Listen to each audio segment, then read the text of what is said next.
एक शहर में राधा नाम की एक लड़की अपनी माँ के साथ रहती थी। भगवान की कृपा से राधा का रिश्ता बहुत ऊंचे खानदान में तय हो गया। कुछ दिनों बाद राधा की शादी हो गई और वह अपने ससुराल चली गई। उसकी माँ अकेली घर पर रह गई। शादी के बाद पहली बार एक दिन राधा अपने मायके आई।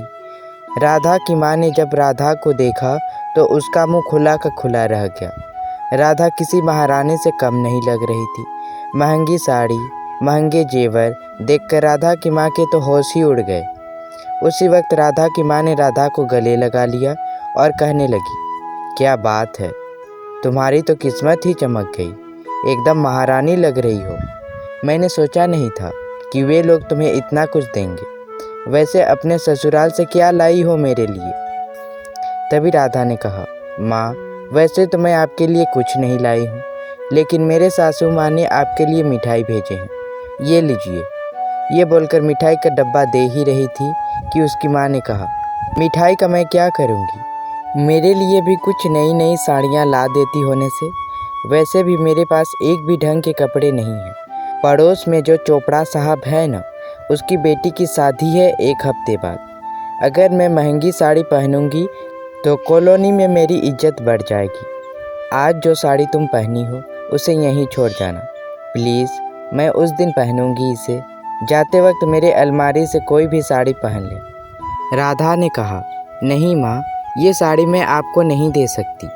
अगर ये साड़ी पहने मेरे ससुराल वाले आपको देख लेंगे तो मुझे क्या कहेंगे। आप इसे छोड़िए, मैं यहाँ पहनने के लिए कुछ साड़ियाँ लाई हूँ, उन्हीं में से कोई आप एक रख लीजिए, यहाँ मैं आपकी साड़ी पहन लूँगी। राधा के मुंह से यह बात सुनकर उसकी माँ ने उसकी नज़र उतारते हुए कहा, तुम ही हो जो मेरी बात को समझती हो। वैसे कितने दिन रहोगी तुम यहाँ? राधा ने कहा, 5 दिन।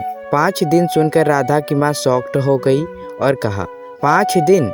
यहाँ मेरा मुश्किल से जैसे तैसे खर्चा चल रहा है, तेरा खर्चा 5 दिन का कैसे उठाऊंगी? तभी राधा ने कहा, चिंता मत कीजिए मॉम, अब आपको पूरी ज़िंदगी चिंता करने की कोई ज़रूरत नहीं है। मैं आपको घर चलाने के पैसे दूंगी। आपने मेरी शादी इतने बड़े ख़ानदान में करवाई ही इसलिए है कि मैं आपको कुछ पैसे दूं। ये लीजिए कुछ पैसे। ये पैसे मैं शॉपिंग करने के बहाने अपने पति से ली हूँ। इससे आपका 1 महीने का आराम से खर्चा उठ जाएगा। अगली बार आऊँगी तो अगले महीने का खर्चा दूँगी। यह बोलकर राधा वॉशरूम की तरफ चली गई। बेटी के इतना कुछ देने के बाद भी उसका दिल नहीं भरा। अपने बैग में और क्या क्या सामान लाई है, ये सोचकर राधा का बैग चेक करने लगी। तभी उसे राधा के बैग से 2 ज्वेलरी बॉक्स मिला। बॉक्स को खोलकर देखी तो बहुत ही खूबसूरत यूनिक किस्म के 2 नेकलेस थे। नेकलेस देखकर राधा की माँ का जी ललचाया। उसे वह भी नेकलेस पाने की चाह हुई। कुछ देर बाद जब राधा आई तब उसकी माँ ने कहा, तुमने इन नेकलेस के बारे में नहीं बताया।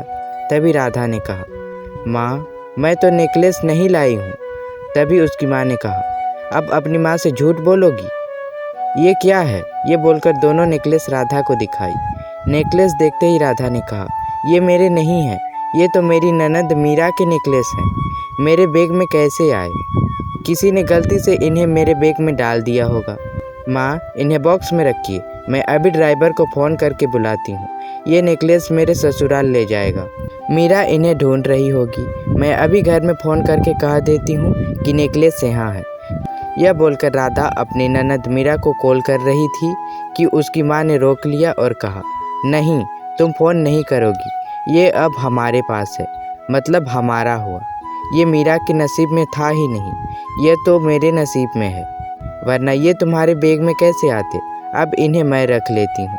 वैसे भी वे बहुत बड़े लोग हैं, इसी के डिज़ाइन का कुछ दूसरा खरीद लेंगे। राधा अपनी माँ के बहकावे में आ गई और उसने अपने ससुराल में कॉल नहीं किया। 5 दिन रहने के बाद राधा अपने ससुराल वापस चली गई। इसी तरह हर महीने राधा चोरी छुपे अपनी माँ को पैसे देती रही। उसकी माँ आराम से बेटी के ससुराल का पैसा खाती रही। अगर आपको मेरी यह कहानी अच्छी लगी तो वीडियो को लाइक करें, शेयर करें और मेरे चैनल को सब्सक्राइब करें ताकि मेरी आने वाली वीडियो सबसे पहले आप तक पहुंचे।